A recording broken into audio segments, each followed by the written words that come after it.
Hello students, this is Abhishek Karma and you are watching our channel Study Class. Students, क्या आपको पता है कि दुनिया के सबसे बड़े लोकतांत्रिक देश यानी कि डेमोक्रेटिक कंट्री जो कि इंडिया है, उसका संविधान यानी कि द इंडियन कॉन्स्टिट्यूशन कैसे बना और किन्होंने बनाया? सो हे गाइस, मैं हूं अभिषेक वर्मा और आप देख रहे हैं यूट्यूब पे एमपी बोर्ड का सबसे बेस्ट चैनल स्टडी क्लास, जहां आज मैं आपके लिए लेकर आया हूं क्लास 10th का MP board chapter number 12 the Indian constitution. जी हां, ये वन शॉर्ट वीडियो लेक्चर होने वाला है। आज के इस वीडियो लेक्चर में हम पूरा का पूरा चैप्टर एक ही वीडियो लेक्चर में कवर अप कर लेंगे। जी हां स्टूडेंट्स, आज के इस वीडियो लेक्चर में हम बात करेंगे drafting committee, constituent assembly, fundamental rights, fundamental duties, preamble of constitution और हमारे कॉन्स्टिट्यूशन की खास बातें जो कि बोर्ड एग्जाम में टोटल 6 मार्क्स के लिए आते हैं, यानी कि 4 मार्क्स का एक क्वेश्चन और 2 ऑब्जेक्टिव, यानी आपके पास बोर्ड एग्जाम में 6 मार्क्स कवर अप करने का पूरा चांस है। अगर आपने वीडियो एंड तक देख लिया तो आपके बोर्ड एग्जाम में 6 नंबर गारंटीड, मेरी तरफ से मैं 100% गारंटी दूंगा। तो वीडियो के एंड तक जरूर बने रहिएगा। तो स्टूडेंट्स, आज का वीडियो बहुत ज्यादा अमेजिंग, इंटरेस्टिंग रहने वाला है और पूरा कॉन्स्टिट्यूशन नॉलेज से भरपूर रहेगा। तो वीडियो के एंड तक जरूर बने रहिएगा। तो चलिए देखते हैं क्या है इंडियन कॉन्स्टिट्यूशन।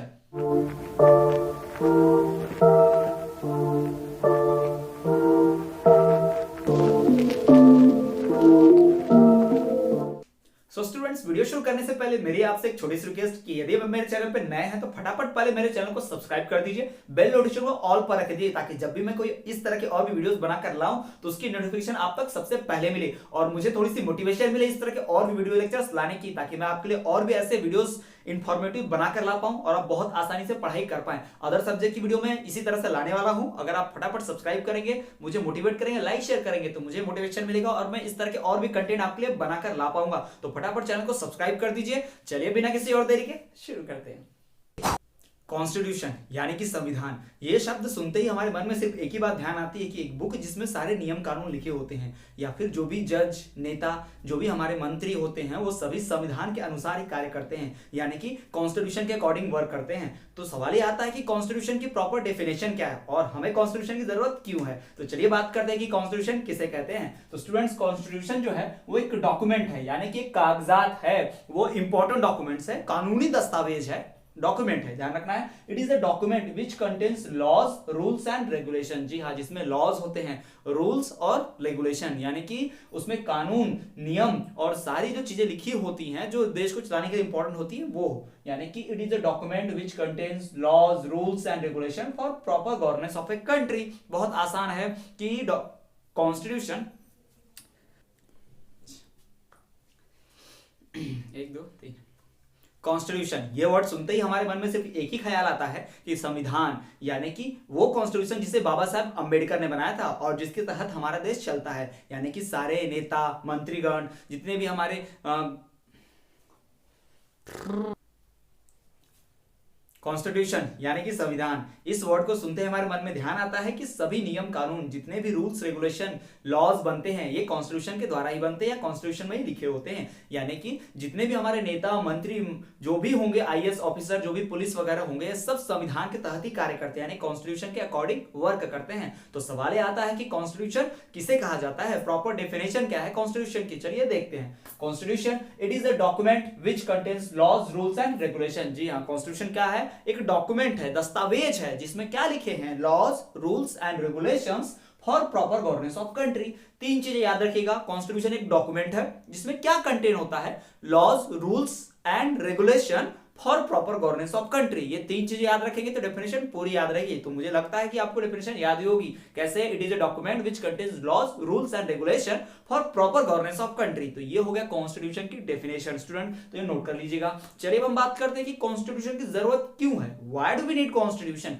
तो अगर सवाल आपके मन में आ रहा है कि कॉन्स्टिट्यूशन की आवश्यकता क्यों है, तो इस सवाल का जवाब हम दे भी देते हैं आपको स्टूडेंट्स। कॉन्स्टिट्यूशन की जरूरत हमें क्यों है, अगर कॉन्स्टिट्यूशन नहीं होगा तो क्या होगा, ये सारी चीजें हम देख लेते हैं यहाँ पर। सबसे पहला हमारा सवाल आता है, why do we need constitution. Board exam में सवाल पूछा जा चुका है 4 नंबर के लिए। तो चलिए देखते हैं इसका जवाब कैसे लिखा जाएगा। It is needed for running government properly. सरकार को ठीक ढंग से चलाने के लिए कॉन्स्टिट्यूशन की आवश्यकता है। It is needed for running government properly. Number 2, It clearly defines the role and functions of legislature, executive and judiciary. Legislature मतलब लॉ बनाने वाले, एग्जीक्यूटिव लॉ को फॉलो करने वाले, और जुडिशरी मतलब जो लॉ फॉलो नहीं करता उसे सजा देने वाले, यानी कि न्यायपालिका, सुप्रीम कोर्ट, हाई कोर्ट। यानी कि सुप्रीम कोर्ट, हाई कोर्ट, हमारे प्रधानमंत्री, राष्ट्रपति, कैबिनेट मिनिस्टर्स और तो हमारे पार्लियामेंट के सारे लोग, ये सब लोग, इनका रोल जो है, इनके काम जो है कॉन्स्टिट्यूशन में लिखे हैं। It clearly defines the role and function, सभी के कार्य, सभी की भूमिका कहां लिखी है, रोल और फंक्शन कहां लिखे हैं हमारे कॉन्स्टिट्यूशन में। किसके? लेजिस्लेचर लॉ बनाने वालों के, एग्जीक्यूटिव लॉ फॉलो कराने वाले के, जुडिशरी जो लॉ तोड़ने वाले को सजा देते हैं। ये सारी चीजें कॉन्स्टिट्यूशन में लिखी हैं। तीसरा, इट रिड्यूसेस कॉन्फ्लिक्ट्स, कॉन्फ्लिक्ट मतलब होता है झगड़ा, मतभेद। It reduce conflicts between organs of government, हमारे ऑर्गन्स गवर्नमेंट के जितने भी हैं, जैसे कि जुडिशरी, लेजिस्लेचर, एग्जीक्यूटिव, इनके बीच अगर कोई कॉन्फ्लिक्ट होता है, कोर्ट ने कुछ कहा और पार्लियामेंट के लोग कुछ और कर रहे हैं, तो इनकी इसमें किसकी बात मानी जाएगी, किसकी बात को डिफाइन किया जाएगा, किसकी बात को ज्यादा वैल्यू मिलेगी, ये सब कॉन्स्टिट्यूशन में लिखा है। It reduces conflict between organs of government, ये ऑर्गन्स ऑफ गवर्नमेंट के बीच झगड़ा सुलझाता है। फॉर एग्जाम्पल, प्रेसिडेंट कहते हैं कि मुझे ये काम करना है देश में, लेकिन प्राइम मिनिस्टर कहते हैं कि नहीं ऐसा काम नहीं होगा, तो ये बीच का जो झगड़ा होगा इसे सुलझाएगा कौन, किसकी बात को ज्यादा वैल्यू मिलेगी, कहां लिखा है? कॉन्स्टिट्यूशन में लिखा है, यानी कॉन्स्टिट्यूशन ने झगड़ा सुलझाने का काम किया। इट रिड्यूसेस कॉन्फ्लिक्ट से झगड़ा कम करता है। चौथा point, it provides fundamental rights to its citizen, ये अपने सिटीजन्स को फंडामेंटल राइट्स यानी कि मौलिक अधिकार देता है। आपको बोलने का अधिकार है, अपनी मर्जी से पढ़ाई करने का अधिकार है, अपनी मर्जी से अपना धर्म मानने का अधिकार है, अपनी मर्जी से आपको जो भी आप बनना चाहते हो ऑक्यूपेशन चूज करने का अधिकार है, देश के किसी भाग में आपको रहने का अधिकार, ये सब अधिकार हमें कॉन्स्टिट्यूशन देता है। लेकिन ये फंडामेंटल राइट्स हर कंट्री में नहीं होते। कुछ कंट्रीज ऐसे कि जैसे कि चाइना की बात कर लिए, नॉर्थ कोरिया की बात की, वहां पे कॉन्स्टिट्यूशन में ऐसा नहीं लिखा, लेकिन हमारे कॉन्स्टिट्यूशन में लिखा हुआ है। यानी हमारा संविधान हमें, हमारे नागरिकों को, हमारे सिटीजन्स को क्या देता है? फंडामेंटल राइट्स, बोलने का अधिकार देता है, राइट टू फ्रीडम देता है। तो ये सारे काम करता है कौन? कॉन्स्टिट्यूशन। स्टूडेंट्स, अगर आपको बोर्ड एग्जाम में सवाल पूछा गया what is constitution, why do we need constitution, तो आपको ये पूरे नोट्स इस तरह से लिखने हैं। आप पॉज कर लीजिए, स्क्रीनशॉट ले लीजिए, या फिर पॉज करके नोट डाउन कर लीजिए। स्टूडेंट्स, इसी तरह के आप नोट्स चाहते हैं पीडीएफ फॉर्म में रिटर्न पूरे चैप्टर के, तो आप हमारे टेलीग्राम ग्रुप को ज्वाइन कर लीजिए। डिस्क्रिप्शन में आपको लिंक मिलेगी, उस ग्रुप को ज्वाइन कीजिए, वहां पे आपको सारे नोट्स मिलेंगे, एजुकेशनल न्यूज भी मिलेगी और नए नए वीडियो लेक्चर्स भी मिलते रहेंगे। और अगर आपने चैनल हमारे सब्सक्राइब नहीं किया, फटाफट पहले इस चैनल को भी सब्सक्राइब कर दीजिए, बेल नोटिफिकेशन को ऑल पर रख दीजिए। तो चलिए स्टूडेंट्स, अब हम बात करते हैं हमारे अगले टॉपिक की, why do we need constitution और कॉन्स्टिट्यूशन की डेफिनेशन। ये पढ़ लेने के बाद चलिए अब हम जानते हैं कि कॉन्स्टिट्यूशन का कॉन्सेप्ट क्या है। जी हाँ स्टूडेंट, कॉन्स्टिट्यूशन की नीड तो जान ली, उसका डेफिनेशन भी समझ लिया, चलिए उसके कॉन्सेप्ट की बात कर लेते हैं। स्पेशली हमारा इंडियन कॉन्स्टिट्यूशन किस कॉन्सेप्ट पे बेस्ड है उसकी बात हम करते हैं। अगर हम बात करें कॉन्सेप्ट ऑफ इंडियन कॉन्स्टिट्यूशन की, तो इंडियन कॉन्स्टिट्यूशन का कॉन्सेप्ट जो है वो क्लियर है। हमने कॉलोनियल रूल के अंडर जो जो अत्याचार सहे, हम वैसा नहीं चाहते थे। यानी कि ब्रिटिशर्स की कॉन्स्टिट्यूशन में था लोगों को अत्याचार करो, लोगों को ऊपर अत्याचार करो और उनसे धन लूटो और अमीर बन जाओ, ऐसा कॉन्सेप्ट था। पर हमारा कॉन्स्टिट्यूशन ऐसा है क्या? बिल्कुल नहीं है।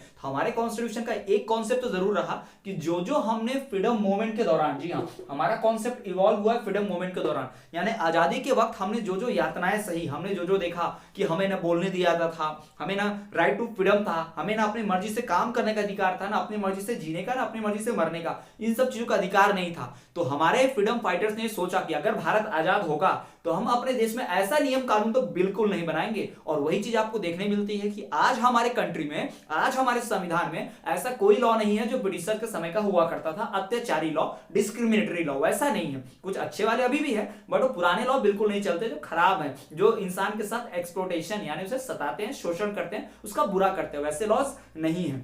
तो चलिए देखते हैं कॉन्स्टिट्यूशन का हमारे कॉन्सेप्ट क्या है। स्टूडेंट्स, हमारा इंडियन कॉन्स्टिट्यूशन दुनिया का सबसे बड़ा, लार्जेस्ट और रिटन फॉर्म में है, जी हाँ, लिखित रूप में, और सबसे लार्जेस्ट कॉन्स्टिट्यूशन भी है। इस टॉपिक पे हम डिटेल में बाद में आते हैं, लेकिन फिलहाल ध्यान रखते हैं कि हमारा जो कॉन्स्टिट्यूशन है, इंडियन कॉन्स्टिट्यूशन, वो पूरी दुनिया का सबसे लार्जेस्ट बड़ा कॉन्स्टिट्यूशन है। तो क्या ये इतना बड़ा कॉन्स्टिट्यूशन आसानी से बन गया? जी नहीं। हमारा कॉन्स्टिट्यूशन सभी दुनिया के जितने भी अच्छे कॉन्स्टिट्यूशन है, कनाडा, ऑस्ट्रेलिया, अमेरिका, इन सभी कॉन्स्टिट्यूशन का अच्छी बातों का मिक्सचर है। यानी कि इन दूसरे देशों के कॉन्स्टिट्यूशन में जो जो अच्छी बातें थी, जो जो यूजफुल प्रोविजंस थे, अच्छे अच्छे रूल्स रेगुलेशन थे, वो हमने अपने में कॉपी कर लिया। ना सिर्फ कॉपी किया, as it is same to same copy paste नहीं किया, उसको हमने क्या किया, अपने ढंग से इंप्रूव भी किया। जैसे अमेरिका में पहले वोटिंग राइट्स 21 ईयर्स के होते थे, लेकिन हमारे कंट्री में 21 ईयर्स के नहीं है। अमेरिका में 4 ही 5 फंडामेंटल राइट्स मिलते थे, हमारे यहाँ 6 फंडामेंटल राइट्स मिलते हैं। यानी हमने कॉपी जरूर किया दूसरे देशों के कॉन्स्टिट्यूशन से, लेकिन हमने कॉपी पेस्ट नहीं किया, सेम टू सेम कॉपी नहीं किया, हमने उसको अपनी जरूरत के हिसाब से चेंज किया। स्टूडेंट्स, जो भी देश हमारे से पहले आजाद हो गए, हम इंडिया से पहले इंडिपेंडेंट हो गए, उन्होंने अपने देश पे कॉन्स्टिट्यूशन बनाया और उन्होंने अच्छे अच्छे प्रोविजंस, रूल्स, रेगुलेशन रखे। हमारे कॉन्स्टिट्यूशन मेकर्स ने क्या किया, उन रूल्स रेगुलेशन को पढ़ा, दुनिया के सभी देशों के कॉन्स्टिट्यूशन को स्टडी किया और एग्जामाइन किया, और ये पाया कि इसमें कुछ अच्छी बातें भी हैं, और उन अच्छी अच्छी बातों को एक साथ लाकर एक बड़ा सा कॉन्स्टिट्यूशन बना दिया जो हमारा कॉन्स्टिट्यूशन है। फॉर एग्जाम्पल कि हमारा कॉन्स्टिट्यूशन है, मिक्सचर है दूसरे कॉन्स्टिट्यूशन का। जी हाँ, दुनिया के कई देशों के कॉन्स्टिट्यूशन का मिक्सचर है। अगर एग्जांपल के तौर पर देखें तो डायरेक्टिव प्रिंसिपल्स जो है आयरलैंड से लिए गए, फंडामेंटल राइट्स का जो रूल है हमने यूएसए के कॉन्स्टिट्यूशन से लिया, और फेडरल फॉर्म ऑफ गवर्नमेंट जो हमने कनाडा से लिया। स्टूडेंट, तो ये सारे जो देश आपको दिख रहे हैं, directive principle Ireland, fundamental rights USA और federal form of government Canada, ये बहुत इंपॉर्टेंट है, ऑब्जेक्टिव में पूछा जा चुका है, तीनों पूछा जा चुका है कि इंडियन कॉन्स्टिट्यूशन में ये directive principles of states policy कहां से ली गई है, तो आयरलैंड के कॉन्स्टिट्यूशन से। ये भी पूछा गया है कि फंडामेंटल राइट्स किस देश के कॉन्स्टिट्यूशन से लिया गया, तो यूएसए से, और साथ ही साथ फेडरल फॉर्म ऑफ गवर्नमेंट का जो कानून है ये भी हमारे कॉन्स्टिट्यूशन में कहां से आया, तो कनाडा के कॉन्स्टिट्यूशन से। तो आपको याद रखना है, तीनों ऑब्जेक्टिव में पूछे जा चुके हैं बार बार, इस बार भी पूछने के फुल चांस है, तो ये याद रखिएगा। तो ये हमारे इंडियन कॉन्स्टिट्यूशन कॉन्सेप्ट है। और जैसा कि मैंने आपको बताया कि हमारा कॉन्स्टिट्यूशन सिर्फ कॉपी हुआ नहीं किया गया, उसको डायरेक्टली पूरा same to same copy paste नहीं किया, हमने उसको देखा, समझा, हमें अच्छा लगा तो हमने वैसा रूल बनाया, लेकिन सेम टू सेम नहीं, हमने उसको इंप्रूव भी किया, अपने हिसाब से उसको चेंज किया, यानी उस अच्छे को और भी अच्छा बनाया हमारी कंट्री के लायक, और फिर उसे रूल को हमने अपने कॉन्स्टिट्यूशन में शामिल किया। और एक बात तो हम पहले बता दी कि कॉन्सेप्ट जो हमारे कॉन्स्टिट्यूशन का वो इवॉल्व हुआ ड्यूरिंग फ्रीडम मूवमेंट। जी हाँ, हमारे फ्रीडम मूवमेंट के दौरान ही कॉन्सेप्ट कॉन्स्टिट्यूशन का आ गया था। सो स्टूडेंट्स, आप इसको नोट डाउन कर सकते हैं, स्क्रीनशॉट ले लीजिए, आप पॉज करके लिख लीजिए। सो स्टूडेंट, कॉन्स्टिट्यूशन के नीड, उसके कॉन्सेप्ट को पढ़ लेने के बाद चलिए हम बढ़ते हैं हमारे सबसे मेन टॉपिक के ऊपर कि कॉन्स्टिट्यूशन का फॉर्मेशन कैसे हुआ, कैसे हमारे देश का संविधान बना, how the constitution of India was formulated, इसी की बात हम करने वाले हैं। तो चलिए देखते हैं। सबसे पहली बात स्टूडेंट कि हमारे इंडियन कॉन्स्टिट्यूशन का फॉर्मेशन का आइडिया हमारा था ही नहीं। जी हाँ स्टूडेंट्स, हमारे कॉन्स्टिट्यूशन के फॉर्मेशन का आइडिया हमारा नहीं था। हमारे कॉन्स्टिट्यूशन को बनाने वाले थे कॉन्स्टिट्यूएंट असेंबली। बताते हैं आपको कौन है ये। इंडियन कॉन्स्टिट्यूशन वाज फॉर्मुलेटेड या ड्राफ्टेड। जी हाँ, आप कॉन्स्टिट्यूशन को ड्राफ्टेड कहिए। इंडियन कॉन्स्टिट्यूशन को ड्राफ्ट करना मतलब ड्राफ्टिंग क्या होता है, रूल्स रेगुलेशन को लिखकर एक बुक बना देना, इसको ड्राफ्टिंग कहते हैं। तो हमारे सारे नियम कानून को किसने लिखा, कॉन्स्टिट्यूएंट असेंबली ने लिखा। अभी कॉन्स्टिट्यूएंट असेंबली तो हम इंडियंस की थी, लेकिन इस कॉन्स्टिट्यूशन असेंबली को बनाने का आइडिया दिया था कैबिनेट मिशन प्लान 1946, जो कि ग्रुप था, एक डेलीगेशन था, दल था 3 मेंबर्स का ब्रिटिश कैबिनेट का। जी हाँ, ब्रिटिश वालों ने, ब्रिटेन वालों ने, इंग्लैंड वालों ने इंडियंस को आइडिया दिया कि आप लोग क्या करो, एक ग्रुप बनाओ जिसका नाम रहेगा कॉन्स्टिट्यूएंट असेंबली, और वो लोग कॉन्स्टिट्यूशन लिखेंगे। भले ही हमारे लोगों ने बनाया, लेकिन कॉन्स्टिट्यूशन बनाने का आपकी कंट्री में कॉन्स्टिट्यूशन होना चाहिए, इस तरह से बनाते हैं। ये आइडिया दिया किसने, ब्रिटिशर्स ने, इंग्लैंड के लोगों ने आइडिया दिया था। तो ध्यान रखने वाली बात क्या है, the Indian constitution was drafted bye constituent assembly, लिखा हुआ यहाँ पर drafted Indian constitution, constituent assembly drafted Indian constitution. इन्होंने हमारे कॉन्स्टिट्यूशन को ड्राफ्ट किया था। इस कॉन्स्टिट्यूएंट असेंबली के हेड हुआ करते थे डॉक्टर राजेंद्र प्रसाद। जी हाँ, इंडिपेंडेंट इंडिया के फर्स्ट प्रेसिडेंट। जी हाँ, हमारे भारत के प्रथम राष्ट्रपति होते, आजाद भारत के प्रथम राष्ट्रपति डॉक्टर राजेंद्र प्रसाद। उन्होंने ये कॉन्स्टिट्यूशन असेंबली के हेड थे, वो उन्हीं की अध्यक्षता में पूरा लिखा गया था। अब कॉन्स्टिट्यूएंट असेंबली बनाओ, ये ग्रुप बनाओ, ये आइडिया किसने दिया, तो कैबिनेट मिशन प्लान 1946। ये कैबिनेट मिशन प्लान 1946 क्या है, तो ब्रिटिश पार्लियामेंट ने, ब्रिटेन की गवर्नमेंट ने 3 मेंबर्स का एक ग्रुप भेजा 1946 में इंडिया कि ये 3 मेंबर्स आएंगे। ग्रुप है डेलीगेशन ऑफ 3 मेंबर्स का, किसने भेजा था, ब्रिटिश कैबिनेट ने 3 मेंबर्स का ग्रुप भेजा। कहां पर, इंडिया में, जिसे क्या कहा गया, कैबिनेट मिशन प्लान 1946 कहा गया। इन्हीं कैबिनेट मिशन प्लान वालों ने, इन्हीं 3 मेंबर के इस ग्रुप ने, ब्रिटिशर्स ने हमें आइडिया दिया कि आप क्या करो, पहले एक ग्रुप बनाओ जिसका नाम रखना कॉन्स्टिट्यूएंट असेंबली, और यही असेंबली कॉन्स्टिट्यूशन को लिखेगी, यही कॉन्स्टिट्यूशन को फॉर्म करेगी। तो Indian constitution was drafted by Indian constituent assembly, है ना। कॉन्स्टिट्यूएंट असेंबली ने इंडियन कॉन्स्टिट्यूशन को ड्राफ्ट किया, और ये आइडिया था किसका, कैबिनेट मिशन प्लान का। कैबिनेट मिशन प्लान क्या है, 3 मेंबर्स का ग्रुप है, जिसे किसने भेजा है, ब्रिटिश कैबिनेट में भेजा है। तो ये आपको क्लियर हो गया स्टूडेंट्स कि इंडियन कॉन्स्टिट्यूशन फॉर्म कैसे हुआ। अब सवाल ये आता है कि जब हमारा कॉन्स्टिट्यूशन 1950 में बनकर तैयार हुआ, भारत का संविधान 1950 में बनकर तैयार हुआ था। जी हाँ स्टूडेंट, 1950 में इंडिया कॉन्स्टिट्यूशन बनकर तैयार हुआ। अब सवाल आता है यही कि कॉन्स्टिट्यूशन 1950 में बना तो आजाद तो 1947 में होंगे, तो 3 साल रूल कैसे चला, हमारे भारत में 3 साल गवर्नमेंट कैसे चली, कौन से रूल्स रेगुलेशन हमने फॉलो किए। तो जवाब भी यहीं पर है स्टूडेंट्स कि before formation of our constitution country was administered on the basis of government of India act 1935। जी हाँ, ब्रिटिशर्स ने 1935 में इंडिया को रूल करने के लिए कॉन्स्टिट्यूशन बनाया था। उसे कहा जाता था गवर्नमेंट ऑफ इंडिया एक्ट 1935, यानी ब्रिटिशर्स के कानून के अकॉर्डिंग हम चलते रहे। यानी जब तक हमारा अपना संविधान नहीं आ गया तब तक हमने कौन सा रूल्स रेगुलेशन फॉलो किया? ब्रिटिशर्स का रूल्स रेगुलेशन फॉलो किया। और उन्होंने जो कॉन्स्टिट्यूशन रूल्स रेगुलेशन बनाए थे उसका नाम था government of India act 1935। India was run on government of India act 1935 until our constitution was form. जब तक हमारा खुद का संविधान नहीं बन गया हम लोग गवर्नमेंट ऑफ इंडिया एक्ट 1935 से काम करते रहे। तो ये हम पूरा पिक्चर क्लियर है कि इंडिया कॉन्स्टिट्यूशन का फॉर्मेशन कैसे शुरुआत हुआ। सबसे पहली बात कि इंडियन कॉन्स्टिट्यूशन को फॉर्म करने वाला जो ग्रुप है जिसने हमारे कॉन्स्टिट्यूशन को ड्राफ्ट किया वो कौन सा ग्रुप है? Constituent assembly drafted Indian constitution. ठीक, क्लियर। अभी कॉन्स्टिट्यूएंट असेंबली बनाने का आइडिया किसका था? कैबिनेट मिशन प्लान 1946 का। ये कैबिनेट मिशन 1946 वालों ने आइडिया दी कॉन्स्टिट्यूएंट असेंबली बनाओ। अब एक कैबिनेट मिशन प्लान 1946 क्या है? तो ये 3 मेंबर्स का ग्रुप है, डेलीगेशन है, दल है, जो कहां से आया है? ब्रिटिश से आया है, इंग्लैंड से आया है। ब्रिटिश कैबिनेट ने भेजा है ताकि हम लोग इंडियंस अपना कॉन्स्टिट्यूशन बना सके। उनको एक्सपीरियंस था कॉन्स्टिट्यूशन बनाने का, भारत ने कभी संविधान नहीं बनाया था, हमें एक्सपीरियंस नहीं था, इसलिए हमें गाइडेंस करने के लिए वो आए थे। उन्होंने आइडिया दिया और बना। सवाल यही था कि इन कॉन्स्टिट्यूशन के बनने से पहले यानी कि 1950 में जो कॉन्स्टिट्यूशन बन गया हमारा वो 3 साल 1947 1950 के बीच हमने रूल कैसे किया? तो हमने ब्रिटिश इंडिया एक्ट जो गवर्नमेंट ऑफ इंडिया एक्ट 1935 था यानी ब्रिटिशर्स का कॉन्स्टिट्यूशन था उसके हिसाब से रूल किया। तो यहां पर स्टूडेंट्स हमने पूरा कॉन्सेप्ट देख लिया, हमने नीड देख ली, कॉन्सेप्ट देख लिया, formation of constituent assembly, Indian constitution देख लिया। अब हम बात करेंगे डिटेल में इस कॉन्स्टिट्यूएंट असेंबली की। कॉन्स्टिट्यूएंट असेंबली क्या है, इसमें मेंबर्स कौन से थे, कितने मेंबर्स थे, इन्होंने कैसे वर्क किया। स्टूडेंट्स आप यहां पर स्क्रीनशॉट ले लीजिए, पॉज करके नोट डाउन भी कर सकते हैं। और अगर मेरे चैनल को सब्सक्राइब नहीं किया तो प्लीज सब्सक्राइब करके देख लीजिए, सब्सक्राइब कर दीजिए, बेल नोटिफिकेशन को ऑल पर रख दीजिए ताकि कोई भी इंफॉर्मेशन इस तरह की वीडियो लेक्चर आप मिस नहीं कर पाए। कॉन्स्टिट्यूएंट असेंबली यानी कि वो ग्रुप जिसने हमारे देश का संविधान बनाया। स्टूडेंट्स कॉन्स्टिट्यूशन फॉर्मेशन में 2 ग्रुप का इस्तेमाल हुआ था। जी हां, 2 ग्रुप ने मिलकर कॉन्स्टिट्यूशन बनाया था, कॉन्स्टिट्यूएंट असेंबली और दूसरी ड्राफ्टिंग कमेटी। कॉन्स्टिट्यूएंट असेंबली के हेड थे डॉक्टर राजेंद्र प्रसाद और ड्राफ्टिंग कमेटी के हेड थे डॉक्टर बाबा साहब भीमराव अंबेडकर, हम सभी के चहेते, जिन्हें father of the Indian constitution भी कहा जाता है। तो ड्राफ्टिंग कमेटी की बात हम बाद में करेंगे, लेकिन फिलहाल हम जान लेते हैं कॉन्स्टिट्यूएंट असेंबली के बारे में। तो चलिए देखते हैं क्या है constituent assembly. Student constituent assembly जो है वो ग्रुप ऑफ मेंबर्स है, यानी कि कुछ मेंबर्स का ग्रुप है जिन्होंने कॉन्स्टिट्यूशन लिखा। स्टूडेंट्स आपको बता दें कि इंडियन कॉन्स्टिट्यूशन में हमारे जो कॉन्स्टिट्यूएंट असेंबली का जो ग्रुप बना था उसमें 299 मेंबर्स थे। जी हां, 299 मेंबर्स ने हमारे देश का संविधान बनाया था। अब ये 299 मेंबर्स कैसे चुने गए, क्या इलेक्शन हुआ, इनका प्रोसेस क्या था, कैसे चुने गए, सब हम बात आपको बताते हैं और यही सब जानकारी में पढ़ना है। तो चलिए स्टूडेंट देखते हैं मेंबर्स जो थे इस कॉन्स्टिट्यूएंट असेंबली के। The members of constituent assemblies were elected by the members of provincial assemblies. Provincial assembly मतलब क्या? ब्रिटिशर्स के पहले, यानी ब्रिटिशर्स ने जब हमें आजादी दे दी तो उस समय, उसके पहले, थोड़ा सा पहले जब आजादी नहीं हुई थी तो ब्रिटिशर्स भी इंडिया में चुनाव कराते थे, उनकी भी गवर्नमेंट होती थी, उन्होंने भी हर राज्य में विधानसभाएं बनाकर रखी थी, कॉन्स्टिट्यूएंट असेंबली, और वो चुनाव करवाते थे। तो उसी की बात हम करने वाले हैं कि उस असेंबली के जो भी लोग थे वो इंडियंस ही लोग थे और इंडियंस के द्वारा ही चुने गए थे इलेक्शन में। भले ही वो सही तरीका नहीं था लेकिन फिर भी वो इंडियंस के द्वारा चुने गए थे। स्टूडेंट्स हमारे कॉन्स्टिट्यूशन में जब कॉन्स्टिट्यूएंट असेंबली बनाया जा रहा था, जब कॉन्स्टिट्यूशन बनाने की शुरुआत हुई तो हमने कोई भी यूनिवर्सल एडल्ट फ्रेंचाइज 18 साल के ऊपर सभी सिटीजन वोट देंगे इस तरह का सिस्टम नहीं था, क्योंकि हमारा संविधान बनने का ही था, अभी तक बना ही नहीं था।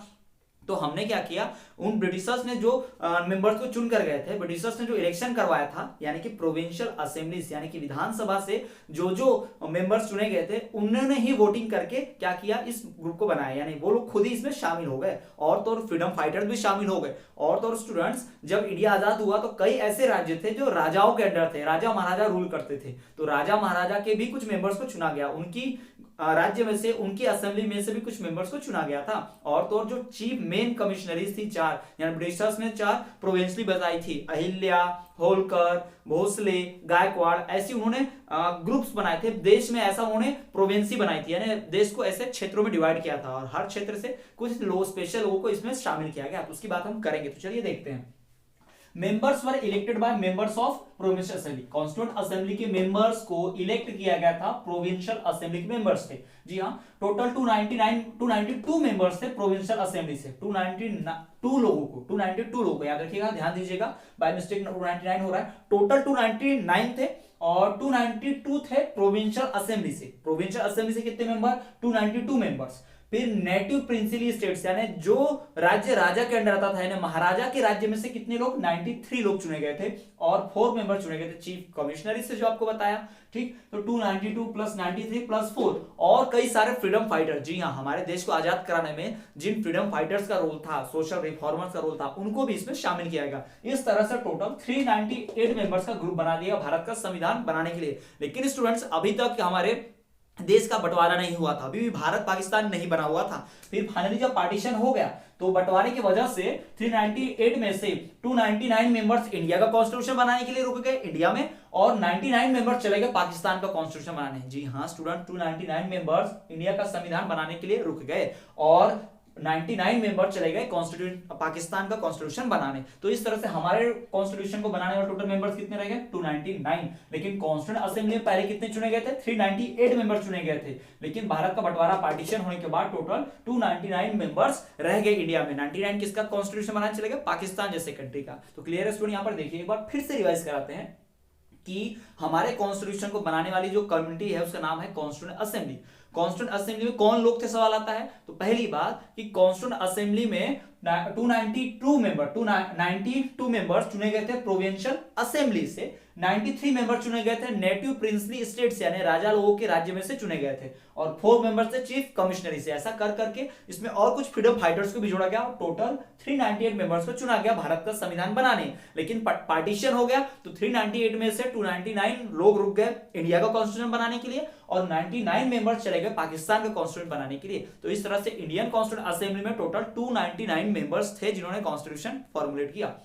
स्टूडेंट्स, हमारे कॉन्स्टिट्यूशन असेंबली की, हमारे कॉन्स्टिट्यूएंट असेंबली की पहली मीटिंग हुई थी 9 दिसंबर 1946 को, और जिसके हेड थे प्रोविंशियल हेड थे, ऐसी परमानेंट हेड नहीं बने थे, अभी टेम्पररी हेड बनाया गया था डॉक्टर सच्चिदानंद सिन्हा को। जी हाँ, फर्स्ट मीटिंग 9 दिसंबर 1946 को हुई है जिसके चेयरमैन थे डॉक्टर सच्चिदानंद सिन्हा। लेकिन जब दूसरी मीटिंग हुई जिसमें एक टेम्पररी नहीं परमानेंट मेंबर, परमानेंट हेड चुना गया, तो वो 11 दिसंबर 1946 को इस मीटिंग में, और उसके जो हेड और चेयरमैन बनाए गए डॉक्टर राजेंद्र प्रसाद, जिसकी हमने बात की थी। जी हाँ, पहली मीटिंग 9 दिसंबर 1946, उसके हेड थे डॉक्टर सच्चिदानंद सिन्हा। दूसरी मीटिंग 11 दिसंबर 1946, उसके हेड डॉक्टर राजेंद्र प्रसाद। तो इस तरह से मीटिंग हुई और इन मीटिंग्स में बहुत सारा बैठक होता, लोग डिस्कस करते कैसा लॉ होगा कैसा नहीं होगा। और total 2 years 11 months and 18 days, जी हाँ 2 साल 11 महीने और 18 दिन, 2 years 11 months और 18 days में भारत का संविधान बनके रेडी हुआ। यानी 9 दिसंबर से शुरुआत हो गई तो 2 years 11 months एंड 18 days यानी कि 2 साल 11 महीने और 18 दिन, लगभग 3 साल में भारत का संविधान बनकर तैयार हुआ।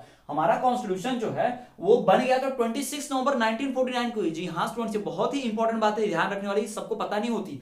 26 नवंबर 1949 यानी 26 नवंबर 1949 को ही हमारा कॉन्स्टिट्यूशन बन के रेडी था पूरा, लेकिन उसको लागू नहीं किया। उसको लागू किया गया 26 जनवरी 1950 को। जी हाँ, 26 जनवरी 1950 से हमारा संविधान लागू किया गया। तो अब इसका सवाल यह आता है, क्यों जब कॉन्स्टिट्यूशन 1949 को ही बन गया तो उसे 26 जनवरी 1950 को क्यों लागू किया?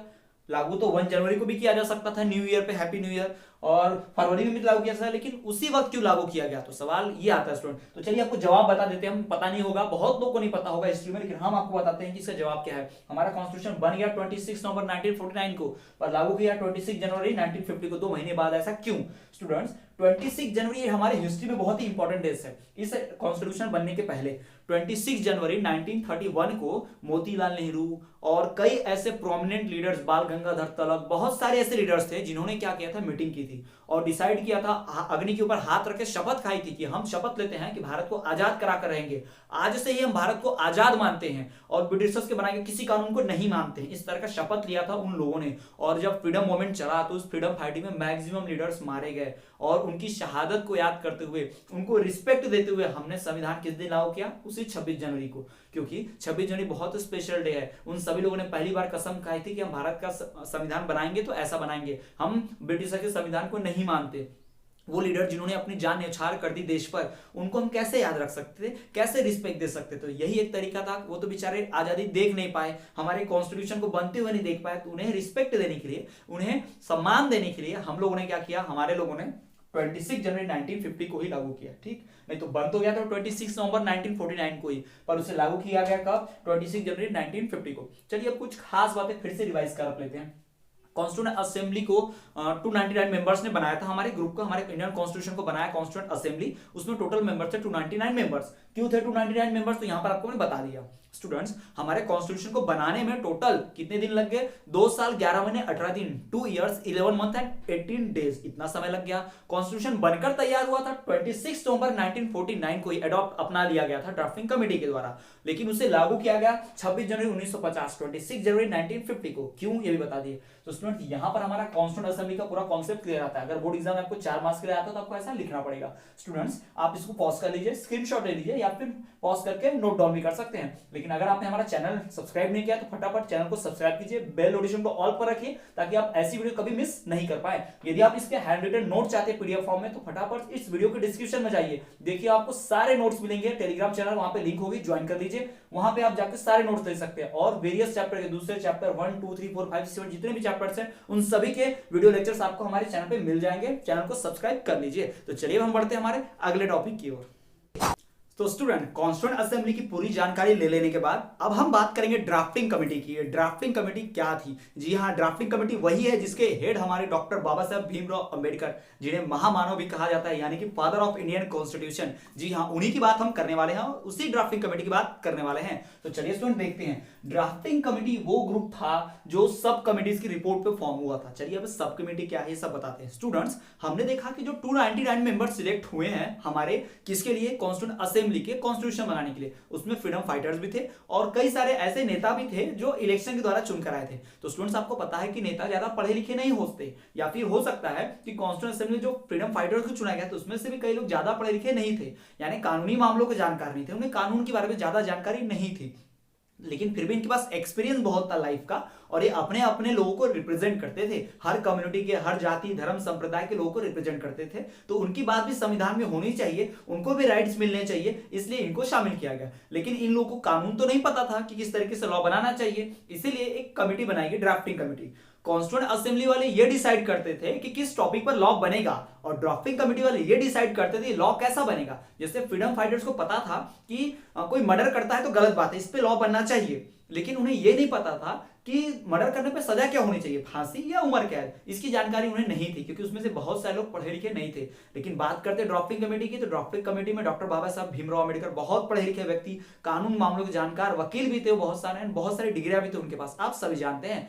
तो किस टॉपिक पर लॉ बनेगा ये कॉन्स्टिट्यूएंट असेंबली में डिसाइड कर लिया करते थे, और फिर ये लॉ पास हो जाता था, किसके पास जाता था? हमारे ड्राफ्टिंग कमेटी वालों के पास। तो वो लोग जानते थे कि इस टॉपिक पे लॉ बनाना है, तो उन्होंने पढ़ाई लिखाई की है, दूसरे देशों के बहुत सारे कॉन्स्टिट्यूशन को पढ़ा है, समझा है, तो वो जानते थे हाँ इस क्राइम के लिए ऐसी सजा देनी पड़ती है, यानी लॉ को वो अच्छे से जानते थे, इससे लॉ बनाने का काम उनको दिएगा। किस टॉपिक पर लॉ बनेगा ये डिसाइड करते थे कॉन्स्टिट्यूएंट असेंबली वाले। लॉ कैसा बनेगा ये कौन डिसाइड करता था? ड्राफ्टिंग कमेटी वाले।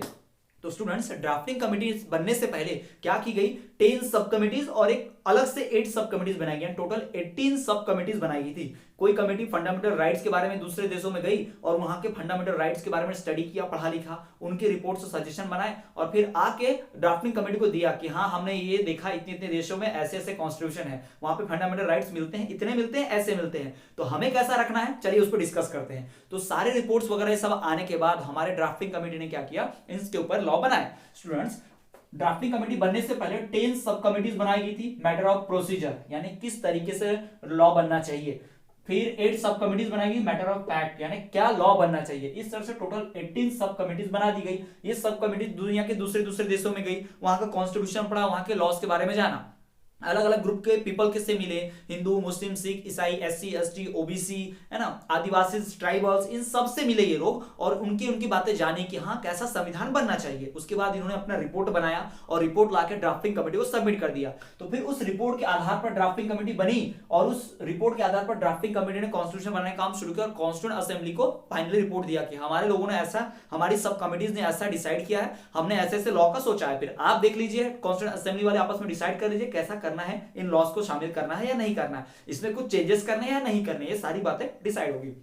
तो स्टूडेंट्स, ड्राफ्टिंग कमेटी बनाने से पहले 18 सब कमिटीज बनाई गई थी, 10 सब कमिटीज मैटर ऑफ प्रोसीजर पर और 8 सब कमिटीज मैटर ऑफ फैक्ट पर। ठीक, उसके बाद इस कमेटी ने, इन सब कमिटीज ने रिपोर्ट बनाई और रिपोर्ट लाके सबमिट कर दी। फिर ड्राफ्टिंग कमेटी बनी। अब ड्राफ्टिंग कमेटी में इंपॉर्टेंट मेंबर्स को रखा गया। ड्राफ्टिंग कमेटी फॉर्म हुई under the leadership of doctor Baba Saheb Bhimrao Ambedkar. जी हाँ, ड्राफ्टिंग कमेटी वॉज फॉर्म, बन गई, चेयरमैन थे उसके doctor Baba Saheb Bhimrao Ambedkar ji. Drafting committee ने ड्राफ्ट करके कॉन्स्टिट्यूशन असेंबली के पास सौंप दिया, कब? 21 फरवरी 1948 को। जी हाँ, the draft of Indian constitution was submitted to the president of the constitution assembly on 21 February 1948। कौन था प्रेसिडेंट? डॉक्टर राजेंद्र प्रसाद। उनके पास ड्राफ्टिंग कमेटी ने अपनी पूरी रिपोर्ट बना के कॉन्स्टिट्यूशन बना के उनके पास सौंप दिया कि चलिए आप लोग देख लीजिए, हमने डिसाइड किया कि इंडियन टॉपिक्स पे लॉ बनना चाहिए, ऐसे ऐसे लॉ बनेगा इन टॉपिक्स पे, आपका क्या करना है आप लोग डिसाइड कर लीजिए। तो इस तरह से हमारे कॉन्स्टिट्यूशन का फॉर्मेशन कंप्लीट होने गया। फिर कॉन्स्टिट्यूशन असेंबली मीटिंग करते रही, आपस में डिस्कस करते रहे कैसे लॉ बने कैसे नहीं, क्या क्या फैक्ट होना चाहिए, सब डिसाइड किया उन्होंने। फिर फाइनली 2 साल 11 महीने 18 दिन की मीटिंग हुई और सब कुछ बन गया। तो ये है ड्राफ्टिंग कमेटी। एक बार फिर से रिवाइज करा देते हैं। ड्राफ्टिंग कमेटी बनाने से पहले 10 सब कमिटीज मैटर ऑफ प्रोसीजर, 8 सब कमिटीज मैटर ऑफ फैक्ट्स पे बना दी गई। इन लोगों ने दूसरे दूसरे दुनिया के देशों के जो भी कॉन्स्टिट्यूशन थे उनको पढ़ा समझा, अलग अलग टॉपिक्स पे, ह्यूमन राइट पे, फंडामेंटल राइट्स पे, अलग अलग चीजों पे डिस्कशन किया, देखा कि वहां पे लॉ कैसा बना है, फिर अपनी रिपोर्ट बनाई कि हाँ वहां पे ऐसा बनता है तो अपने को भी ऐसा बनाना पड़ेगा। इस तरह की रिपोर्ट सजेशन सब कुछ हो गई। उसके बाद क्या हुआ? ड्राफ्टिंग कमेटी का फॉर्मेशन हुआ, इसमें चेयरमैन लीडर किसको बनाया गया, हेड किसको बनाया गया? डॉक्टर बाबा साहब भीमराव अंबेडकर को। फिर इस ड्राफ्टिंग कमेटी ने क्या किया? वो सारी रिपोर्ट सजेशन से अपना एक फाइल बनाया, एक बुक लिख दी कि हाँ इसमें ये रूल्स रहेंगे, और वो फाइनल रिपोर्ट सबमिट हो गई कॉन्स्टिट्यूएंट असेंबली के हेड को 21 फरवरी 1948 को। तो इस तरह से कॉन्स्टिट्यूएंट असेंबली के बारे में पूरा जानकारी ले लिया और ड्राफ्टिंग कमेटी के बारे में जान लिया। तो स्टूडेंट्स ये आप ड्राफ्टिंग कमेटी के बारे में अगर बोर्ड एग्जाम में आया आपको 4 मार्क्स के लिखने के लिए, तो इस तरह से आप लिख पाएंगे। आप पॉज करके स्क्रीनशॉट ले लीजिए या फिर नोट डाउन कर लीजिए। और अगर आपने हमारे चैनल को सब्सक्राइब नहीं किया तो प्लीज हमारे चैनल को सब्सक्राइब कर दीजिए, बेल नोटिफिकेशन को ऑल पर रख दीजिए। और तो स्टूडेंट्स अगर आप इनके पीडीएफ फॉर्म में नोट चाहते हैं, हैंड रिटन नोट चाहते हैं कंप्लीट, तो आप हमें टेलीग्राम ग्रुप को ज्वाइन कर सकते हैं। वीडियो के डिस्क्रिप्शन में आपको, इस वीडियो के डिस्क्रिप्शन में नीचे आपको लिंक मिल जाएगी, टेलीग्राम ग्रुप को ज्वाइन कर लीजिए और वेरियस चैप्टर के अदर नोट्स भी आपको मिल जाएंगे। तो ये हो गया ड्राफ्टिंग कमेटी के बारे में। तो चलिए बढ़ते हैं हमारे अगले टॉपिक की ओर। Preamble of our constitution. जी हाँ, संविधान की प्रस्तावना। हमारा भारतीय संविधान जब बना तो उसकी समरी में लिखी गई कि हमारे कॉन्स्टिट्यूशन में क्या है। स्टूडेंट जैसे भी आप कोई बुक पढ़ते हैं तो आप देखते हैं कि उसके फ्रंट पेज पर उसकी समरी लिखी होती है कि इस बुक में क्या क्या इंक्लूड है, या फिर आप कोई स्टोरी पढ़ते हैं बड़ी सी तो उसकी समरी लिखी जाती है शॉर्ट में। तो वही चीज बिल्कुल हमारे संविधान के साथ भी किया गया। यानी हमारा संविधान किस पर बेस्ड है, हमारे कॉन्स्टिट्यूशन में कौन कौन से रूल्स रेगुलेशन है और वो किस बेस पर वर्क करते हैं, वो सारी चीजें एक छोटे से पेज में लिखी हुई है। जो ऐसा कि आप स्क्रीन पर देख पा रहे होंगे कि आपके सामने यहाँ पर स्क्रीन पर दिख रहा है, वही हमारा कॉन्स्टिट्यूशन का क्या है? प्रीएम्बल है, प्रस्तावना है। We the people of India having solemnly resolved India and to constitute India into a, हम भारत के लोग भारत को बनाना चाहते हैं। कैसा देश बनाना चाहते हैं? उसमें लिखा होगा sovereign, socialist, secular, democratic, Republic, justice, liberty, equality, ऐसे फ्रेटर्निटी, ऐसे कुछ कुछ शब्द जो है जोड़े गए हैं जो हमारे लिए इंपॉर्टेंट है, जो भारत के हर नागरिक को मिलता ही है। पर स्टूडेंट्स क्या आपको पता है कि प्रीएम्बल किसे कहते हैं? प्रीएम्बल मतलब होता है इसेंस और स्पिरिट ऑफ आवर कॉन्स्टिट्यूशन। मतलब ये संविधान की आत्मा है, संविधान में यही सब है, ये कुछ नहीं तो संविधान किसी काम का नहीं। यानी कि अगर आपको कॉन्स्टिट्यूशन समझना, कॉन्स्टिट्यूशन के प्रीएम्बल को समझना है तो आप इन वर्ड्स को समझ लीजिए, आप समझ जाएंगे। तो स्टूडेंट प्रीएम्बल क्या है? एक समरी है। It is a summary of our constitution, it is the spirit और essence of our constitution, it represent the moral values of constitution. हमारे संविधान में जो जो बातें लिखी हैं, जो हमारे नागरिकों को संविधान देना चाहता है, वही बातें इसमें लिखी है। तो preamble means summary of our constitution, ये याद रखिएगा। हमारे संविधान में कुछ ऐसे वर्ड्स लिखे हैं, sovereign, socialist, secular, democratic, Republic, justice, liberty, equality, ऐसे शब्द लिखे हैं जो क्या करते हैं? हमारे देश के हर नागरिक को मिलता ही, हमारे देश के हर नागरिक को इक्वालिटी, जस्टिस, लिबर्टी, फ्रीडम, ये सब मिलता है, हमारा संविधान देता है। लेकिन स्टूडेंट्स क्या आपको पता है कि हमारे संविधान में ये 2 शब्द पहले नहीं थे। जी हाँ, 1976 के पहले ये 2 शब्द नहीं थे। बाबा साहब अम्बेडकर ने जो संविधान लिखा था, ये इन 2 शब्दों को नहीं लिखा था। स्टूडेंट्स बाबा साहब अम्बेडकर, हम बताते हैं आपको, कुछ बताते हैं बहुत ही इंपॉर्टेंट। सोशलिज्म और सेकुलरिज्म किसी पार्टी की आइडियोलॉजी हो सकती है लेकिन देश की नहीं। संविधान में सोशलिज्म और सेकुलरिज्म डालना लोकतंत्र की हत्या होगी। It will the murder of democracy. ये मैं नहीं कह रहा हूं स्टूडेंट्स, ये बाबा साहब अंबेडकर के शब्द है। जी हां, डॉक्टर बाबा साहेब भीमराव अंबेडकर संविधान बनाने वाले, जब उन्होंने कॉन्स्टिट्यूशन बनाया तो उन्होंने यही कहा था। उन्होंने इन शब्दों को कॉन्स्टिट्यूशन में कभी शामिल नहीं किया।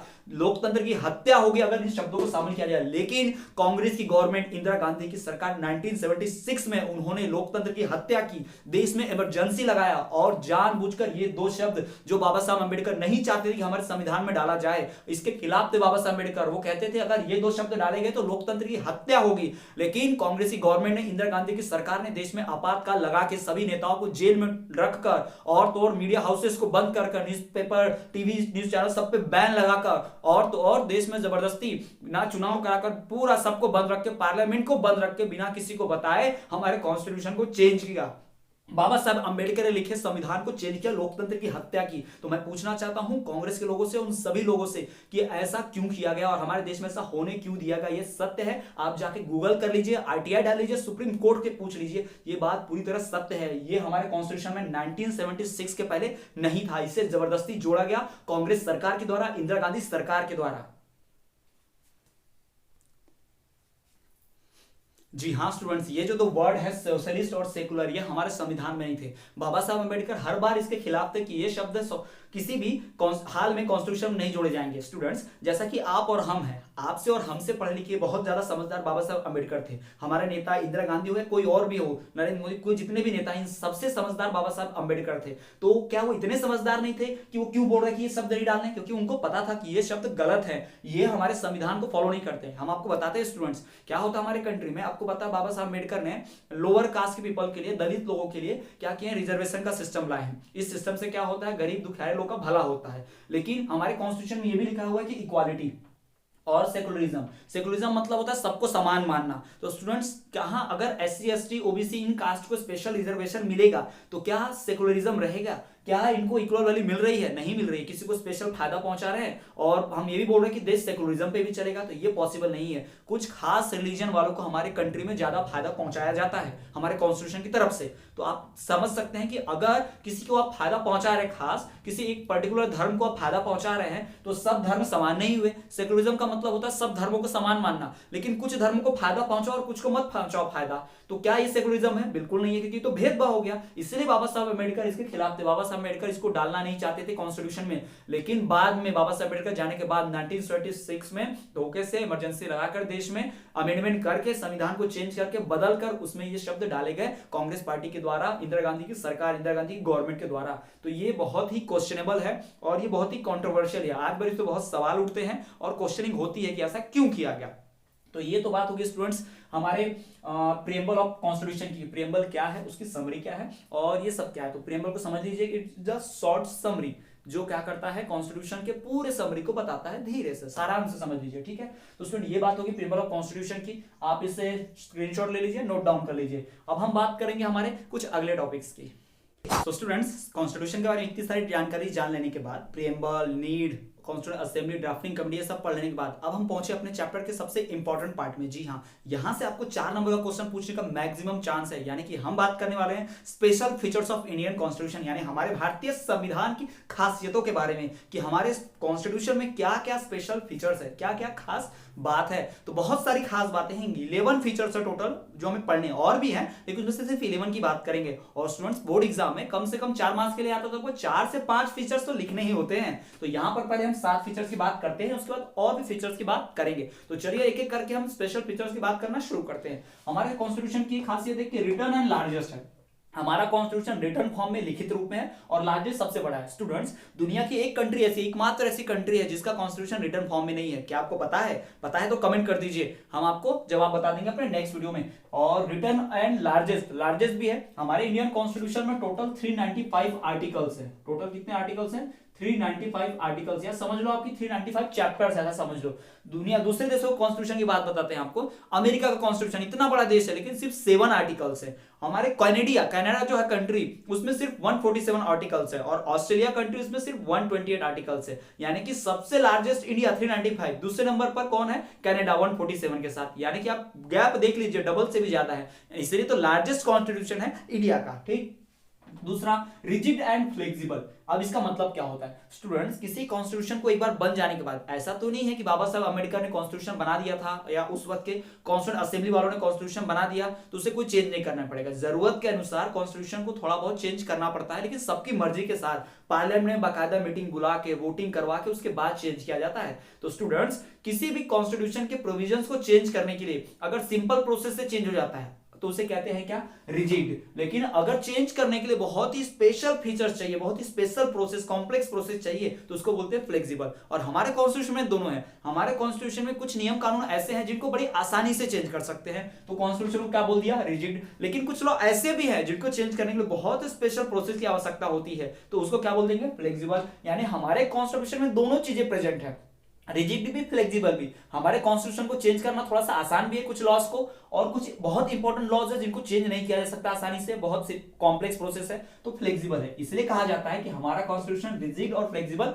दोनों है। तीसरी बात कि सॉवरेन स्टेट है हमारा देश, हमारा भारत जो है सॉवरेन स्टेट है। अब ये सॉवरेन स्टेट क्या होता है, सॉवरेन स्टेट का मतलब होता है संप्रभुत्व, यानी अपने ऊपर चलने वाला, यानी कि हम लोग अपने रूल्स रेगुलेशन खुद डिसाइड करते हैं। बाजू वाला पड़ोसी देश हमको नहीं बताता कि हमको क्या करना है, हम अपने रूल्स खुद डिसाइड करते हैं। वी आर सेल्फ रिलायंट, हम आत्मनिर्भर हैं। यानी कि जो देश सॉवरेन होता है वो अपने इंटरनेशनल पॉलिसी, दूसरे देशों के साथ कैसा व्यवहार करना है, क्या रूल्स रेगुलेशन करना है, किससे ट्रेड करना है, किससे नहीं करना है, अपने देश में कब चुनाव कराना है, क्या कराना है, ये सब खुद देश ही डिसाइड करता है, हम डिसाइड करते हैं।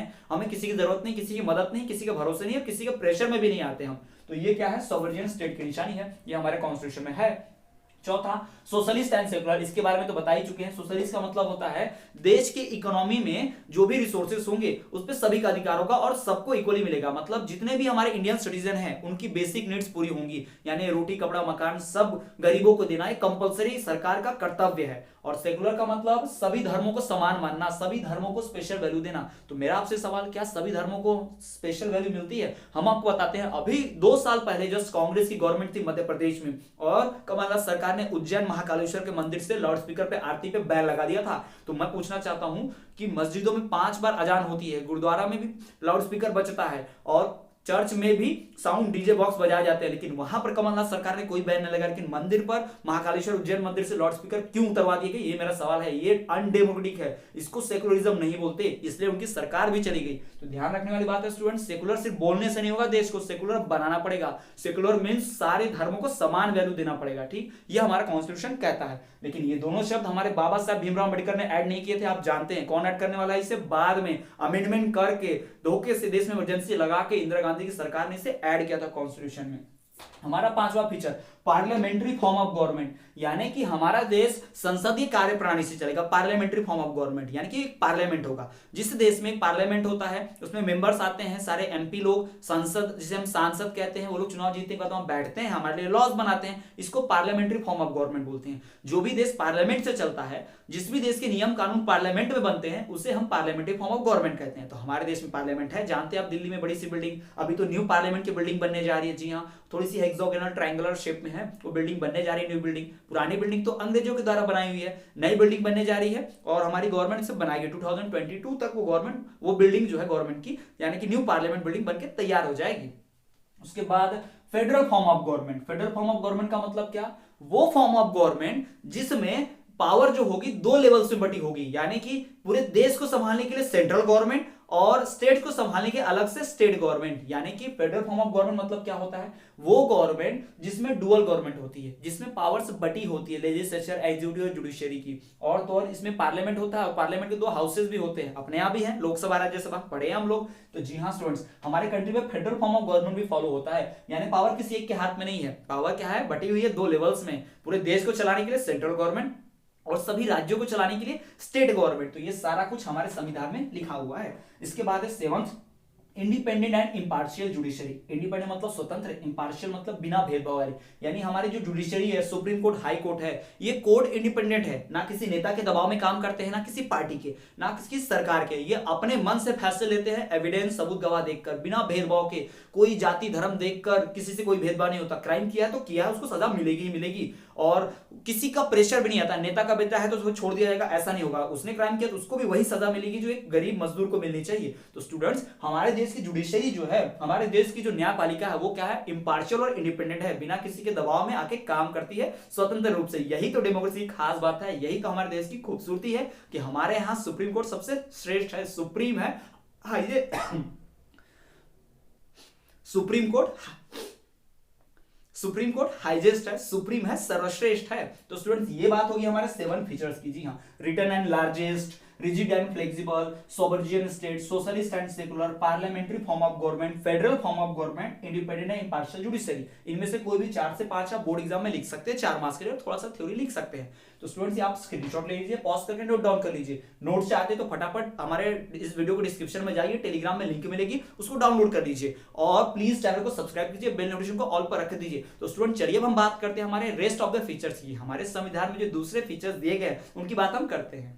तो स्टूडेंट्स टोटल 7 स्पेशल फीचर्स को पढ़ लेने के बाद, हमारे संविधान की 7 खासियतों के बारे में जान लेने के बाद, अब हम बढ़ते हैं हमारे 8th स्पेशल फीचर की ओर। तो क्या है वो, चलिए देखते हैं। स्टूडेंट्स 8th नंबर का जो स्पेशल फीचर हमारे कॉन्स्टिट्यूशन का, वो क्या कहता है, फंडामेंटल राइट्स और ड्यूटीज। जी हाँ, हमारा संविधान, हमारा इंडियन कॉन्स्टिट्यूशन आप सभी को फंडामेंटल राइट्स, आप सभी को, हम सभी को, भारत के प्रत्येक नागरिक को फंडामेंटल राइट और ड्यूटी देता है। फंडामेंटल राइट यानी कि मौलिक अधिकार जो पैदा होते हैं बराबर हमें मिल जाते हैं, यानी कि जैसे हम इस अर्थ पे पैदा हुए अपने इस इंडिया कंट्री में, तो हमें फंडामेंटल राइट्स मिलते हैं। फंडामेंटल राइट टोटल 6 होते हैं। बोर्ड एग्जाम में सवाल पूछा जा चुका है, फंडामेंटल राइट क्या है, कौन से लिखिए, या सवाल 4 नंबर के लिए आ सकता है। तो देखिए यहाँ पर हमें 6 फंडामेंटल राइट्स मिलते हैं, 6 अधिकार। भारत का अगर कोई पैदा हुआ भारत में, भारत का नागरिक है, तो उसे ये 6 अधिकार मिलेंगे ही। कौन से 6 अधिकार, देखिए, राइट टू इक्वालिटी यानी कि समानता का अधिकार, यानी हर एक के साथ इक्वल ट्रीटमेंट होगा, किसी के साथ कोई भेदभाव नहीं होगा, ना जेंडर के आधार पे, ना कलर के आधार पे, ना स्टेट के, ना प्लेस ऑफ बर्थ के आधार पे, किसी भी चीज पर उसके साथ भेदभाव नहीं हो सकता। दूसरा, राइट टू फ्रीडम, बोलने की आजादी है। किस चीज की आजादी,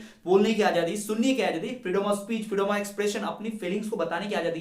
राइट अगेंस्ट एक्सप्लॉइटेशन, अत्याचार के खिलाफ भी आवाज उठाने की आजादी, ये भी यहाँ पर दिया हुआ है। तो स्टूडेंट इसकी भी बात हम करेंगे। तो हमें बहुत सारी चीजों की फ्रीडम है, बाकी दूसरे देशों में ऐसा नहीं होता। ठीक, राइट अगेंस्ट एक्सप्लॉइटेशन यानी कहीं अत्याचार हो रहा है, आपके ऊपर कोई आपको सता रहा है, मार पीट रहा है, तो उसके खिलाफ आप आवाज उठा सकते हैं, अन्याय के खिलाफ आवाज उठा सकते हैं, पुलिस स्टेशन जा सकते हैं, कोर्ट जा सकते हैं। ये आजादी कौन देता है, हमारा कॉन्स्टिट्यूशन हमें देता है, हमें ये राइट, ये अधिकार हमारा संविधान देता है। चौथा, right to freedom of religion यानी कि धर्म का अधिकार। कोई भी व्यक्ति किसी भी धर्म को मान सकता है, किसी भी धर्म को अपना सकता है, किसी भी धर्म, किसी भी मंदिर मस्जिद जो जहां जाना चाहता है, कोर्ट चर्च कहीं भी वो जा सकता है, कोई इसे मना नहीं कर सकता। जी हाँ, हर किसी को अपना धर्म मानने का पूरा अधिकार है, ना किसी को रोका जाएगा, ना किसी को फोर्स किया जाएगा जबरदस्ती कि इस धर्म को मानो, या कोई अपना धर्म छोड़कर दूसरा धर्म अपनाना चाहता है तब भी रोका नहीं जा सकता, लेकिन कोई जबरदस्ती नहीं कर सकता कि इस धर्म को छोड़ दो, हमारा धर्म अपना लो, ये नहीं किया जा सकता। ठीक, कल्चरल एंड एजुकेशनल राइट्स यानी कि आपको अपनी संस्कृति बचाने के लिए, अपना कल्चर, अपना ट्रेडिशन बचाने के लिए आप क्या कर सकते हैं, एजुकेशन इंस्टीट्यूट खोल सकते हैं। जी हाँ स्टूडेंट्स, हर किसी को कल्चरल एंड एजुकेशनल राइट्स दिए हुए हैं।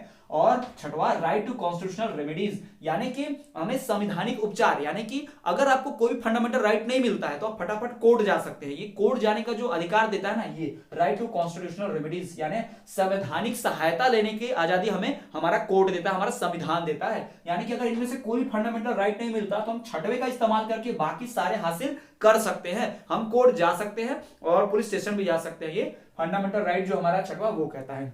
इसी के साथ स्टूडेंट्स हमारे में फंडामेंटल ड्यूटीज भी दी गई है। जी हाँ, अमेंडमेंट करने के बाद हमें फंडामेंटल ड्यूटीज मिली, टोटल 11 फंडामेंटल ड्यूटीज है। फंडामेंटल ड्यूटीज क्या होती हैं, जो फंडामेंटल राइट्स है कि अधिकार हमें मिलते ही हैं, तो ये तो हमें अधिकार मिलते हैं, हमारा हक है, लेकिन हमारी कुछ जिम्मेदारियां भी है कि हमें देश की रक्षा करनी है, हमें सफाई बनाए रखनी है, देश की जरूरत पड़े तो हमें देश की मदद करनी है, हमारी ड्यूटी, हमारे कर्तव्य है। जैसे माता पिता की प्रॉपर्टी से हमें मिलता है तो हमारा हक होता है, माता पिता के आशीर्वाद पे हमारा हक होता है, बिल्कुल उसी प्रकार से हमारी कुछ जिम्मेदारी होती है कि माता पिता की सेवा करें। बिल्कुल उसी प्रकार से हमारी भी जिम्मेदारी है कि हमें फंडामेंटल राइट्स मिले हैं देश से, तो हमें देश की सहायता भी करनी है। जी हाँ, जब भी देश को जरूरत पड़े, देश खतरे में हो, तो हमें जाना चाहिए, मदद करनी चाहिए, देश की यूनिटी को बढ़ाने के लिए काम करना चाहिए। ऐसा कोई भी जो देश के नेचुरल हेरिटेज से जुड़ा हुआ है उसे बचाने की कोशिश करनी चाहिए। फॉर एग्जांपल, हमारे देश में जो भी जंगल है, नदी है, वो बहुत पवित्र है, बहुत अच्छे हैं और उनकी देश की वैल्यू जुड़ी है उससे, तो हमें उनकी सहायता करनी चाहिए, उन्हें बचाना चाहिए, ना कि उन्हें पॉल्यूटेड करना चाहिए। और कोई व्यक्ति हमारे देश की यूनिटी तोड़ने की कोशिश कर रहा है, देश में आतंकवाद फैला रहा है,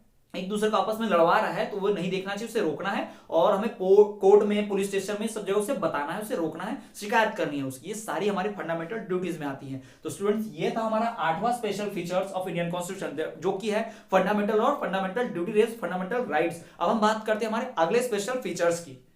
तो स्टूडेंट्स, फंडामेंटल राइट्स और ड्यूटीज को पढ़ लेने के बाद अब हम बात करेंगे हमारे संविधान की कुछ और खासियतों के बारे में। जी हाँ, अब हमारे चैप्टर के हम एंडिंग पार्ट पे पहुंच चुके हैं। कुछ स्पेशल फीचर्स की बात करने जा रहे हैं जो बोर्ड एग्जाम में अलग से पूछे जाते हैं, जो 4 नंबर आपको दिला सकते हैं। तो वीडियो बहुत ही ज्यादा इंपॉर्टेंट है ये पार्ट भी, तो चलिए देखते हैं। स्टूडेंट्स, हमारा जो 9th नंबर का है वो है directive principles of the state. जी हाँ, directive principle of the state policy, यानी कि कोई भी राज्य अगर कोई कानून बनाता है तो उसे अधिकार है कि उस कानून को अपने हिसाब से बना सके, अपने लोगों की भलाई के लिए। जैसे फॉर एग्जांपल कि जब भी हमारे जो सरकार होती है कोई नियम कानून बनाती है तो उसमें ज्यादा कोशिश रहती है सरकार की गरीबों को ज्यादा मदद मिले, फार्मर्स को, किसानों को ज्यादा फायदा हो। हमें ये सरकार यही करती है क्योंकि वो उसे अधिकार है कि उस पर्टिकुलर वर्ग को, सोसाइटी के उस पार्ट को ठीक करे, यानी फार्मर्स को ठीक करे, उनकी इकोनॉमिक कंडीशन सुधारे, गरीबों की इकोनॉमिक कंडीशन सुधारे, हमारे गवर्नमेंट का रूल है।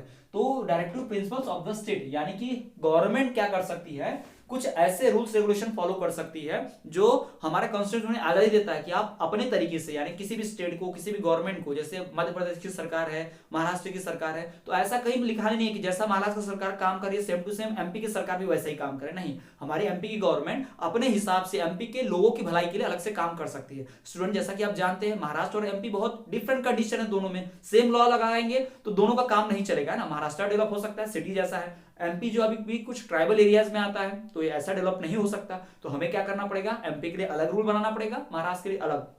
तो directive principles of the state policy क्या कहती है कि गवर्नमेंट अपने हिसाब से पॉलिसीज में चेंज कर सकती है अपने इलाके को, अपने स्टेट को डेवलप करने के लिए। अगला फीचर यूनिवर्सल एडल्ट फ्रेंचाइज यानी कि यूएफ। ये फीचर जो है ये वोटिंग से रिलेटेड जुड़ा है। जी हाँ, भारत के हर नागरिक को जो कि 18 साल का है या फिर 18 साल से ऊपर है उससे वोट देने का अधिकार होगा। इसे ही यूनिवर्सल एडल्ट फ्रेंचाइज कहते हैं। जी हाँ, यानी कि यूएएफ, यूनिवर्सल एडल्ट फ्रेंचाइज, यानी भारत में कोई भी नागरिक जो 18 साल का है या 18 साल से ऊपर है उसे चुनाव में वोट देने का अधिकार है, चाहे वो किसी भी जेंडर, किसी भी कास्ट, किसी भी रिलीजन का हो, किसी भी स्टेट में रहता हो, उसे अधिकार है कि वोट दे सके। और 11th नंबर का फीचर है सिंगल सिटीजनशिप, यानी कि भारत में जो भी पैदा होता है उसे नागरिकता भारत की मिलती है। फॉर एग्जांपल, अगर आप एमपी में पैदा हुए, इसका ये मतलब नहीं आप एमपी के सिटीजन हैं, आप कहां के सिटीजन हैं, आप पूरे इंडिया के सिटीजन हैं। आप कहीं भी किसी भी स्टेट में पैदा हो जाइए, आप वो जो स्टेट होगा, वो जो आपको सिटीजनशिप नागरिकता मिलेगी वो कहां की मिलेगी, देश की मिलेगी, किसी स्टेट की नहीं। यानी भारत पूरा एक देश है, ये राज्य अलग नहीं है, हमारा सब एक ही है। स्टूडेंट्स, जैसे कुछ लोग कहते हैं कि महाराष्ट्र सिर्फ हमारा है या एमपी सिर्फ हमारा है या यूपी बिहार के हम है तो यूपी सिर्फ हमारा है, ऐसा नहीं है। एमपी हम सबका है, आपका भी, हमारा भी है, उन लोगों का भी है, लेकिन उनका यूपी वो भी हमारा है, हमारा एमपी भी उनका। यानी सारे राज्यों में हम कहीं भी जा सकते हैं, कहीं भी रह सकते हैं, कहीं भी घर बना सकते हैं, प्रॉपर्टी खरीद सकते हैं और जॉब भी कर सकते हैं, हमें इसके लिए कोई रोक नहीं सकता। इंडिया के किसी भी पार्ट में, किसी भी एरिया में जाकर, किसी भी राज्य में जाकर हम घर बना सकते हैं, रह सकते हैं, पढ़ सकते हैं, प्रॉपर्टी खरीद सकते हैं। ये भारत का संविधान हमें आजादी देता है, यानी we can decide in any part of the country, हम भारत के किसी भी पार्ट में जाकर रह सकते हैं। तो स्टूडेंट्स, ये थे हमारे कॉन्स्टिट्यूशन के स्पेशल फीचर्स। टोटल 11 फीचर्स की बात हमने की। स्टूडेंट्स, तो आज के इस वीडियो लेक्चर में हमारा पूरा चैप्टर समाप्त होता है। ये था marathon video lecture, one shot में पूरा का पूरा फुल चैप्टर। स्टूडेंट्स, यदि आप इस तरह के नोट्स चाहते हैं, इस पूरे चैप्टर के हैंड रिटन नोट चाहते हैं तो वीडियो के डिस्क्रिप्शन में जाइए, अभी आपको लिंक में टेलीग्राम चैनल का लिंक मिलेगा, टेलीग्राम चैनल को ज्वाइन कीजिए, हमारे ग्रुप को ज्वाइन कीजिए, वहां आपको पीडीएफ फॉर्म में नोट्स मिलेगी, एजुकेशनल न्यूज मिलेगी और इसी तरह के वीडियो लेक्चर्स मिलेंगे। स्टूडेंट, इस तरह के वीडियो लेक्चर बनाने में मुझे बहुत मेहनत लगती है, तो आप प्लीज मुझे सब्सक्राइब कीजिए, चैनल को सब्सक्राइब कीजिए, बेल नोटिफिकेशन ऑल पर रख दीजिए। आपका इस सब्सक्रिप्शन और लाइक मुझे बहुत ज्यादा मोटिवेशन देगा इस तरह के और भी वर्क करने के लिए। स्टूडेंट्स, इस वीडियो को ज्यादा से ज्यादा शेयर कीजिए ताकि बहुत लोगों तक ये नॉलेज पहुंचे और उनका भी भला हो जाए। इस लॉकडाउन में बहुत लोग पढ़ाई नहीं कर पा रहे हैं, उनके पास पढ़ने की सुविधा नहीं है, जैसे कि गवर्नमेंट स्कूल के बच्चे हो गए या हिंदी मीडियम के बच्चे हो गए या फिर आप जैसे स्टेट बोर्ड के बच्चे हो गए, उनके पास बहुत दिक्कत जा रही है पढ़ाई के लिए। तो आप प्लीज इस वीडियो को लाइक कीजिए या मत कीजिए, लेकिन शेयर जरूर कीजिए ताकि ज्यादा लोगों तक ये नॉलेज पहुंच पाए और ज्यादा लोग बिना पैसे के पढ़ाई कर पाए और एग्जाम अच्छे से दे पाए, बोर्ड एग्जाम में उनका फ्यूचर अच्छा बन पाए। स्टूडेंट्स, तो आज के लिए इस वीडियो लेक्चर में इतना ही। सो स्टूडेंट, इसी तरह के और भी एजुकेशनल वीडियोस, वीडियो लेक्चर्स और एजुकेशन न्यूज के लिए आप हमें फेसबुक, इंस्टाग्राम और टेलीग्राम पे फॉलो करना ना भूलें, हम हर जगह हैं। तो स्टूडेंट, आज के इस वीडियो लेक्चर में इतना ही। आई होप वीडियो लेक्चर आपको पसंद आएगा, पसंद आया तो चैनल को सब्सक्राइब, वीडियो को लाइक और शेयर जरूर कीजिएगा। तब तक के लिए आप बने रहिए हमारे चैनल पर, इसी तरह देखते रहिए study class. You are the future of India. Piece.